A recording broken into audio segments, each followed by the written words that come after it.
अस्सलाम वालेकुम, welcome to all of you. Hello, my name is Ali Haider and I am your instructor. आज का topic है what is VPN and why it is used. तो सबसे पहले हम इसकी डेफिनेशन पढ़ेंगे।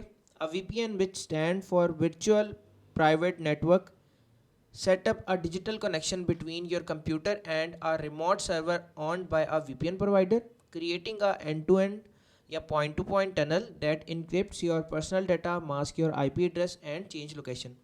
यानी कि आसान लफ्ज़ों में VPN इसे कहते हैं कि आपके कंप्यूटर का VPN प्रोवाइडर के सर्वर के साथ कनेक्शन बनाता है, आपकी जो पर्सनल डाटा होता है उसको सिक्योर करता है, इनक्रिप्ट कर देता है, आपके आईपी एड्रेस को मास्क कर देता है और आपकी लोकेशन को चेंज कर देता है। यानी कि आपका जो ओरिजिनल आईपी एड्रेस होता है उसकी जगह पर वो टेम्परेरी अपना सर्वर का आईपी एड्रेस लगवा देता है। आपकी जो लोकेशन होती है, जैसे अगर आप पाकिस्तान में बैठे हुए हो तो आपने जिस भी कंट्री के सर्वर के साथ कनेक्ट हुए हो तो आपका वो वहाँ की लोकेशन चेंज करवा देता है। ठीक हो गया। इसका बेनिफिट क्या होता है कि जोन सी चीज़ें आपकी कंट्री के अंदर नहीं चल रही, बैन है या कोई भी मामला होता है, आप दूसरी कंट्री से उसको एक्सेस कर सकते हो जहाँ पर उसकी एक्सेस है। सही हो गया, ठीक हो गया।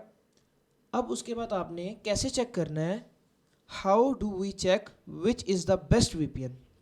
हम कैसे चेक करेंगे कि सबसे बेस्ट वीपीएन कौन सा है। तो सबसे पहले हम चेक करेंगे सर्वर लोकेशंस को। यानी कि आपने सबसे पहले ऐसा वीपीएन देखना है कि जिसके अंदर वो लोकेशन हो जिसकी आपको ज़रूरत है। अब मिसाल के तौर पर आपको अगर यूएस की लोकेशन चाहिए और अगर वीपीएन के अंदर यूएस की लोकेशन नहीं है तो फिर तो वो आपके लिए बेकार है बिल्कुल। या अगर आपको पाकिस्तान के अलावा इंडिया की लोकेशन चाहिए या किसी भी और कंट्री की लोकेशन चाहिए और अगर वीपीएन के अंदर वो लोकेशन है ही नहीं, सर्वर लोकेशन, तो फिर तो वीपीएन आपके किसी काम का नहीं है। ठीक हो गया। दूसरा पॉइंट ये है डिवाइस एंड प्लेटफॉर्म कंपेटिबिलिटी। यानी कि आपने ये इंश्योर करना है लाजमी कि आप जोन सा वीपीएन ले रहे हैं वो आपके डिवाइस के अंदर इंस्टॉल होना चाहिए। अगर आप विंडोज़ जोन सी चलाते हैं आपके विंडोज़ के अंदर इंस्टॉल हो, मैक ओएस चलाते हैं मैक ओएस के अंदर इंस्टॉल हो, एंड्रॉयड चलाते हैं तो एंड्रॉयड के अंदर इंस्टॉल हो सके। यानी कि जहाँ पर आपने उसको यूज़ करना है वहाँ पर वो यूज़ होना चाहिए, इंस्टॉल होना चाहिए। ठीक हो गया। उसके बाद एक पॉइंट है यूज़र फ्रेंडली इंटरफेस। अब मिसाल के तौर पर एक वीपीएन है, आप उसे ओपन करते हैं, आपको समझ नहीं आ रही कि वीपीएन कनेक्ट कहाँ से करना है, वीपीएन की लोकेशन कैसे चेंज करनी है। उसका तो यूज़र इंटरफेस तो काफ़ी मुश्किल हुआ, फ्रेंडली तो ना हुआ, तो वो भी आपके लिए मुश्किल है, आपका टाइम वेस्ट हो सकता है। तो आपने वो वाला वीपीएन चूज़ करना है जो कि यूज़र फ्रेंडली हो, जिसका इंटरफेस ठीक हो गया। उसके बाद आपका एक नेक्स्ट पॉइंट आता है स्पीड एंड बैंडविड्थ लिमिट्स। अब कभी कभी पता है क्या होता है, जब आप अपने सर्वर से वीपीएन प्रोवाइडर के सर्वर पे शिफ्ट करते हो, कनेक्ट करते हो, तो उसने कुछ बैंडविड्थ की लिमिटेशन लगाई होती है। अब जैसे कि इंटरनेट स्पीड की आपने अक्सर देखा होगा, जब भी आप वीपीएन को कनेक्ट करते हो आपको इंटरनेट स्लो हो जाता है, तो उन्होंने लिमिट्स लगाई होती हैं। तो आपने सबसे पहले ये चेक करना है कि आप जो सा वीपीएन ले रहे हो उसकी जो स्पीड है वो अच्छी होनी चाहिए, उसकी बैंडविड्थ लिमिटेशन नहीं होनी चाहिए, या हो भी तो उतनी हो कि आपका गुजारा या आप चला सको। ठीक हो गया।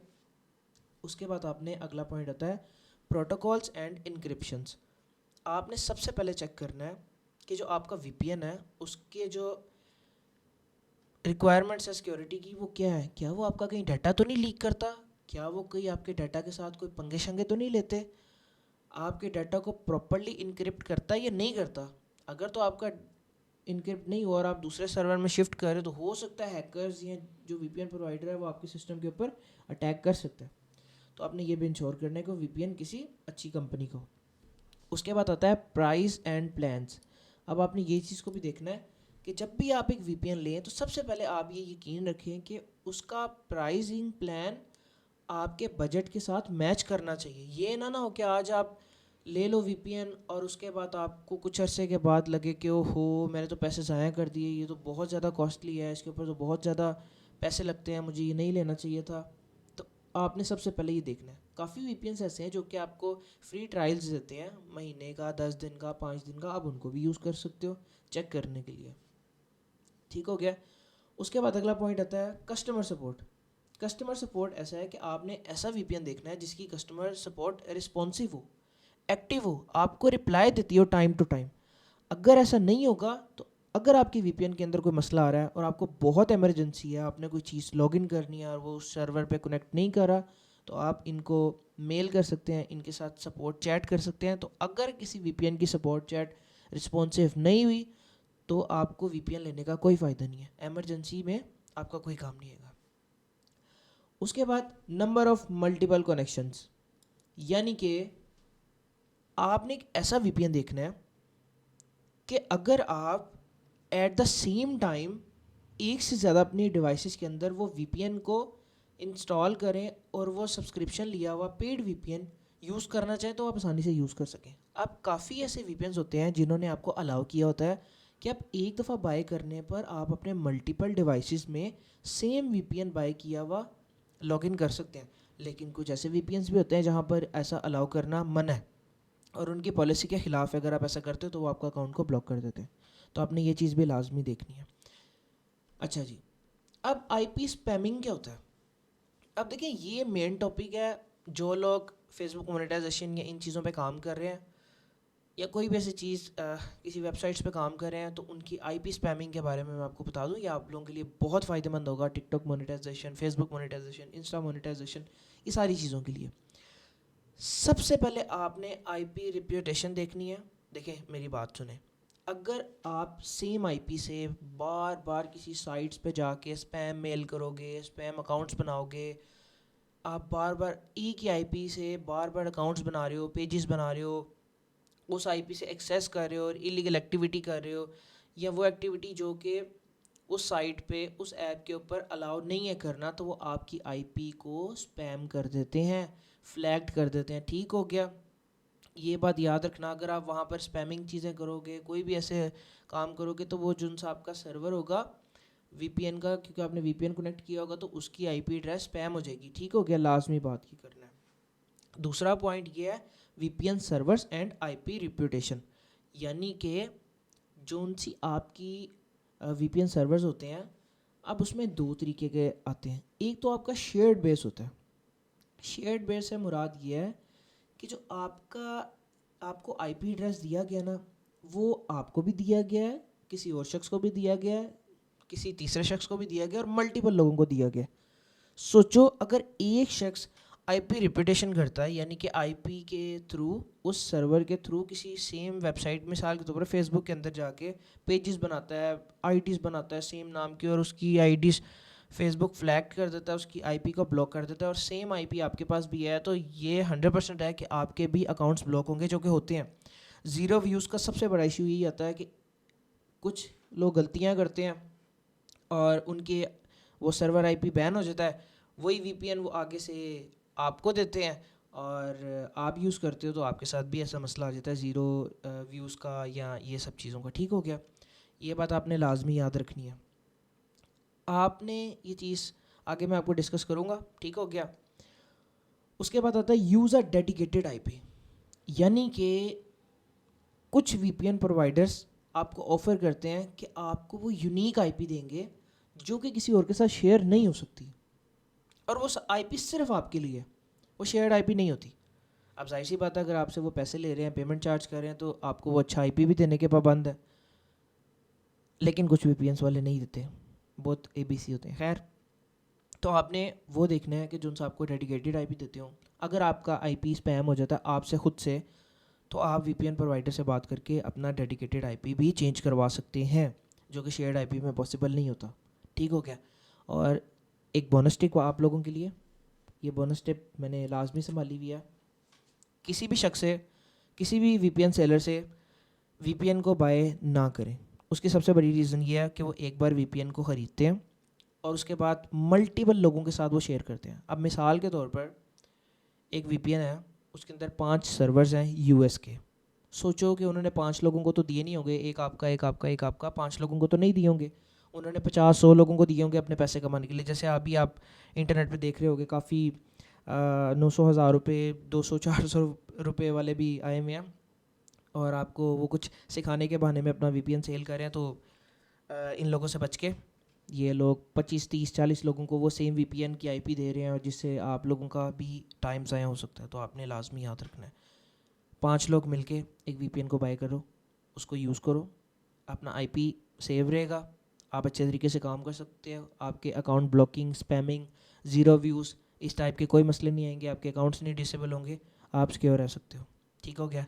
सबसे बेस्ट वीपीएन इस टाइम कौन सा जा रहा है? सबसे बेस्ट वीपीएन जा रहा है सर्फशार्क वीपीएन इस टाइम मेरी नज़र में, अभी तक का 2024 का पहला महीना 23 तारीख है और अभी तक मेरी नज़र में सबसे अच्छा वीपीएन जा रहा है सर्फशार्क। ये जितने मैंने ऊपर से आपसे पॉइंट डिस्कस किए हैं ये सारे पॉइंट इसके अंदर हैं। ठीक हो गया। अब how to download in your device. सबसे पहले तो हम इनकी साइट पे चलेंगे, हम लिखेंगे सर्फशार्क अंकल, SURFSHARK, सर्फशार्क के ऊपर जाएंगे। ये इनकी पहले वेबसाइट है, ये दूसरी वाली आप किसी को भी कर सकते हो। देखो जनाब ये दूसरी वाली के ऊपर हम क्लिक करते हैं। अब मिसाल के तौर पर हम लोग जाते हैं, हमने मोबाइल के अंदर इंस्टॉल करना है, हम लोग सबसे नीचे चले जाएंगे, यहाँ पर एंड्रॉयड पे क्लिक करेंगे। एंड्रॉयड पे जैसे क्लिक करेंगे डाउनलोड APK पे क्लिक करेंगे, क्योंकि पाकिस्तान में ये डाउनलोड नहीं हो सकता विया गूगल प्ले, तो हम लोग इधर करेंगे। ठीक हो गया, डाउनलोड APK, इसको इंस्टॉल करेंगे, इंस्टॉल हो जाएगा, अपने मोबाइल के अंदर ओपन कर सकते हैं। अगर हमने अपनी विंडोज़ के अंदर चलाना है तो हम लोग अपनी विंडो के अंदर क्लिक करेंगे और जैसे ही हम इसके ऊपर क्लिक करेंगे और उसके बाद हम लोग यहाँ पर गेट स्टार्टेड या डाउनलोड विंडो ऐप, हम लोग गेट स्टार्टेड के ऊपर क्लिक करते हैं तो यहाँ पर ये प्राइसिंग बताएगा कि ये चीज़ें हैं, इतने में हम लोग आपको देंगे और ये सारी चीज़ें आपसे वो कर देगा। ठीक हो गया। उसके बाद आप लोग अगर आपने एक्सटेंशन डाउनलोड करनी है, मिसाल के तौर पर गूगल क्रोम के अंदर जो कि हम लोग यूज़ करेंगे, हम लोग क्रोम के अंदर जाएंगे, डाउनलोड एक्सटेंशन पे क्लिक करेंगे और इसको ऐड एक्सटेंशन पे क्लिक कर देंगे। ठीक हो गया। ये देखें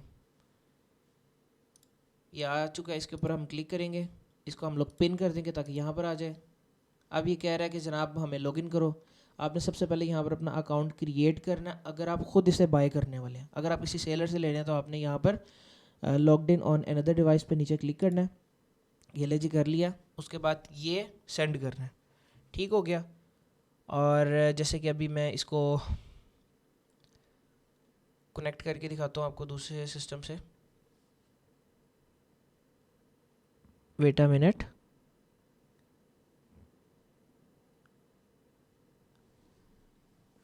हो जा सिम सिम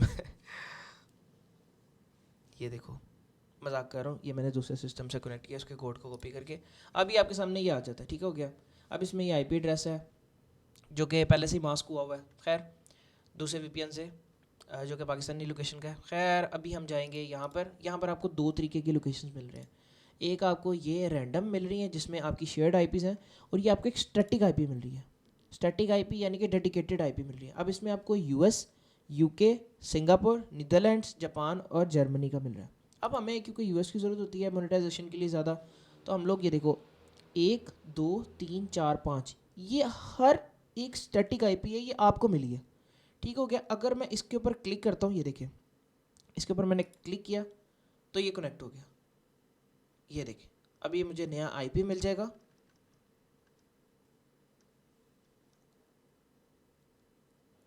ये थोड़ी देर में आ जाएगा IP। ठीक हो गया। अभी हम चेक करते हैं, WHOER.net से हमने चेक करना है। ये हमेशा याद रखना, आप इसे पता लगा सकते हो कि आपका लोकेशन कौन सी है। ये देखो जनाब माई IP, ये देखो US की आ गई। ठीक हो गया।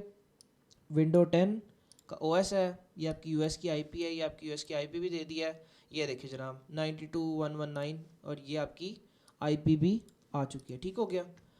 और अब आप यहाँ पर अपनी जो लोकेशन है या कुछ भी, आप यहाँ पर अगर आप टिकटॉक का भी अकाउंट बनाओगे तो वो US का टिकटॉक का अकाउंट बनेगा, जो कि आपको लोग बताने के लिए 2-2 3-3 घंटे का लेक्चर देते हैं। खैर तो ये अब सीन है।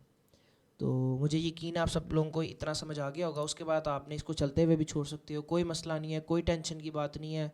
अगर आपने इसको डिस्कनेक्ट करना है तो आप यहाँ पर सिंपल से डिस्कनेक्ट कर सकते हो, लेकिन मेक श्योर करें आप सबसे पहले अपना फेसबुक या टिकटॉक अकाउंट पहले लॉग आउट करके फिर इसे डिस्कनेक्ट करें ताकि आपकी IP चेंज ना हो। ठीक हो गया।